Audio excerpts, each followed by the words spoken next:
ہم سب آپ کے علم میں ہے آج فادرز ڈے ہے اور دنیا بھر میں جو بچے ہیں اپنے والد سے محبت کا اظہار کر رہے ہیں. اس موقع پہ کوئی آپ پیغام دینا چاہیں نوجوانوں کو جن کے والدین حیات ہیں، کیسے اپنے تعلق کا، اپنی محبت کا اظہار کریں؟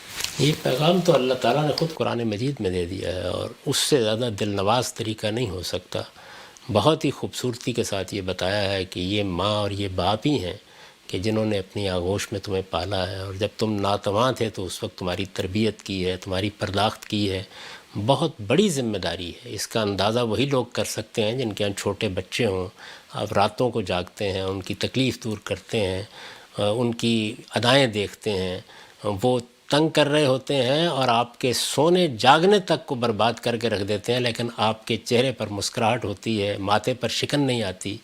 تو اس لیے ماں باپ کا بہت بڑا درجہ ہے. تو اس درجے کو ہمیشہ ملحوظ رکھنا چاہیے. اور قرآن مجید سے یہ معلوم ہوتا ہے کہ اللہ تعالیٰ کے بعد سب سے بڑا حق والدینی کا ہے. اس حق کو کبھی فراموش نہیں کرنا چاہیے.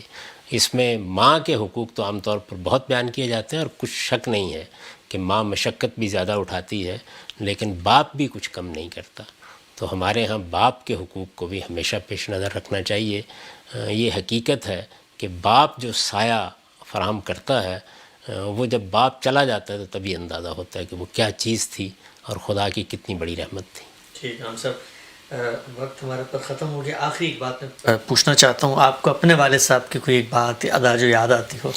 میرے والد صاحب کا تو میرے اوپر سب سے بڑا احسان یہ ہے کہ وہ ایک صوفی تھے، تصوف سے غیر معمولی محبت رکھتے تھے، اپنے شیخ کے عشاق میں سے تھے.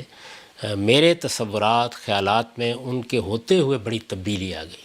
یعنی پہلے مرحلے میں تو میں نے جو سیکھا ان سے سیکھا، جو کتابیں ان کے پاس تھی وہی پڑھی.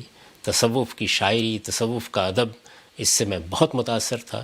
اور وہ سمجھتے تھے کہ میں اسی راہ پر چلوں گا، لیکن میں بہت دور چلا گیا.